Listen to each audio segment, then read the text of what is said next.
So I think that we can all agree as contractors that one of the most frustrating things to deal with is equipment. You know, it's expensive to buy, it's expensive to maintain, it's expensive to keep going all the time, and there's going to be breakages all along the way. We know that. It's what we deal with every single day. One of the most frustrating things to deal with as a contractor, though, is trying to keep this equipment up and running so that we can give our customers the service that we've promised them. More frustrating than all of those things, though, is buying a brand new piece of equipment and then having that piece of equipment never operate at all. This is a brand new Equifab sander that was purchased this year for our snow season, and it has not spread a single grain of sand yet this winter. And we believe that we've diagnosed the problem remotely because we're not that close to a dealer, and so it's frustrating for us to be able to get it in and out of a dealer to actually diagnose things. So a lot of times we're doing this remotely and dealing with it ourselves. And so we got a brand new unit here, and what's happening is that the control box is just not telling the sander to turn itself on. So after going back and forth with the dealer, that we think that we've kind of diagnosed the problem and that we know what we have to deal with. But that means that today the goal becomes to take the control box off, the electrical box that you can see right here, and remove that electrical box and take that control module out, run that into the dealer, exchange it out for a new one, get back here and get that new unit on, see if that's going to make this sander actually start working. So again, this is a brand new Equifab unit made here in Canada, made for Canadian winters, but for whatever reason this brand new unit just happens to be a lemon, and it's, currently it's a multi-$1,000 paperweight. So as you can see here, the control box or the controller itself is not registering at all. Now it used to come up and it used to get a little bit of a line here, but the actual numbers and the speeds that are supposed to come up on the controller are not coming up. So we're going to remove the control box altogether and take that into the dealer for replacement.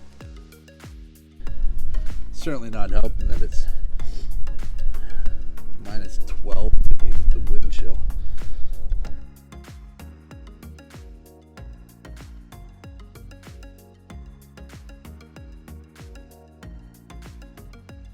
Okay, so the control box itself is disconnected from the unit now. What we need to do is now disconnect the main power supplies and the actual control wiring harness and get those off the unit as well so that we can leave all the wiring intact here. Just take the box itself into the dealership for replacement. I envy all you guys that have nice warm shops to work in.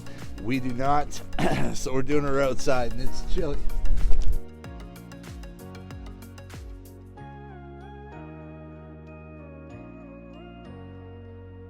One power box off, disconnected, and on its way to the dealership.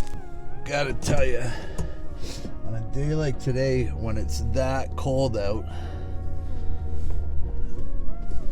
to be out screwing around with little nuts and bolts is certainly not fun.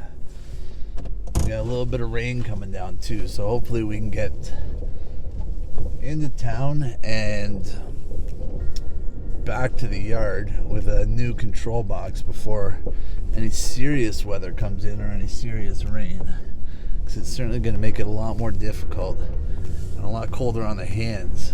Turnaround time is about 2 hours for us to go and get a new unit, so hang tight. We'll get back with you when we're back at the yard.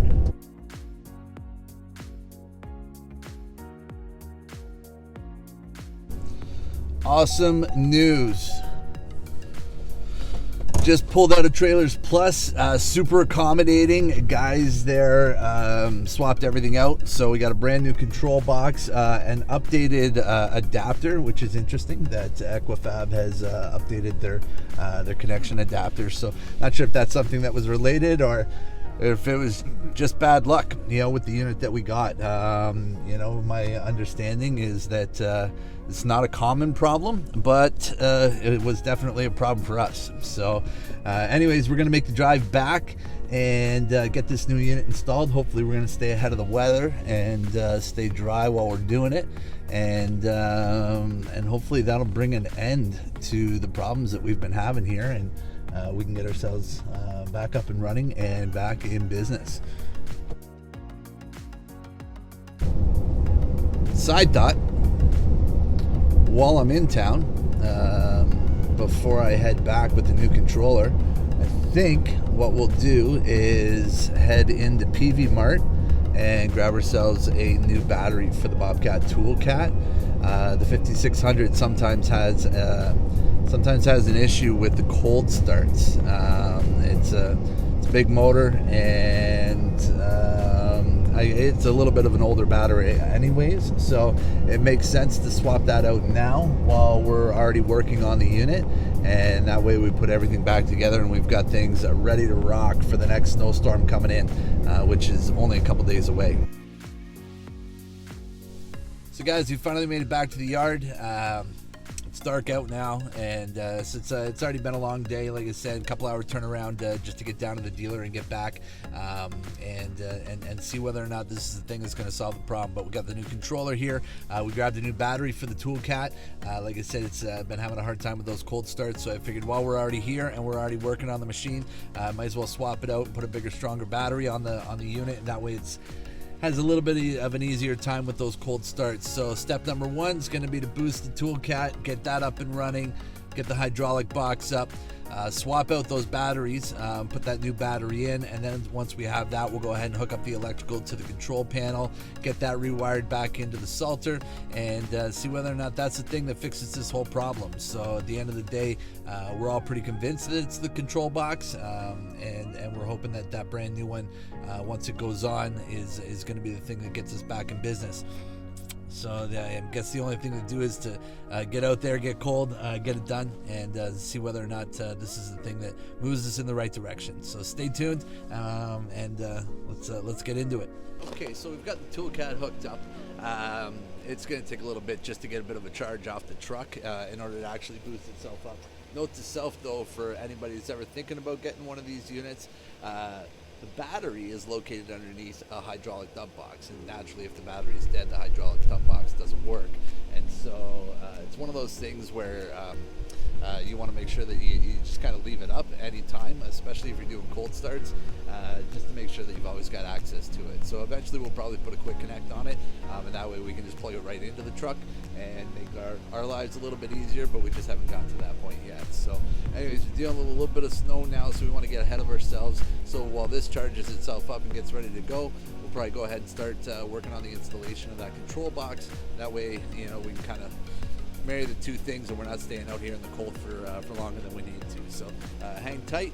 I'm going to grab the control box. We're going to get ourselves set up over here so you can see what we're doing as far as the install goes, and get things hooked back up.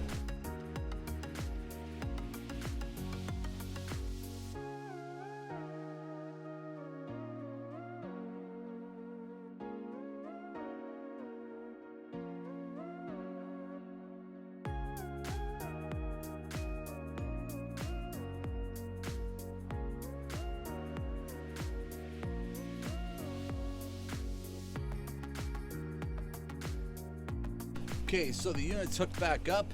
Everything's back in place the way it should be. Everything's connected hard and watertight. Theoretically, we should have power back to the main unit now, right into the control box. Everything's super secure. So we're gonna fire up the Toolcat, get the box tilted up a little bit, put that new battery in. Once we get the new battery in, we'll fire everything up, make sure everything runs good before we pack it in for a night, because looks like the snow is coming. So after much messing around and a lot of driving back and forth and kind of figuring things out, looks like we've got ourselves a working sanding unit. So we've got the new battery back into the Toolcat, and things fired up there. For the sake of keeping the noise down, I've just plugged the control unit directly into the back of the control box, and but you can see here, guys, when we flick it on, we've actually got speed, and we've got adjustable speed, and so we're able to turn things on and off, and get back to doing what we're good at, which is taking care of snow. So this is it's been a frustrating experience up to this point. I can't tell you much else about this Equifab unit. It's a brand new one. It's our first experience with Equifab. Could it just been a fluke?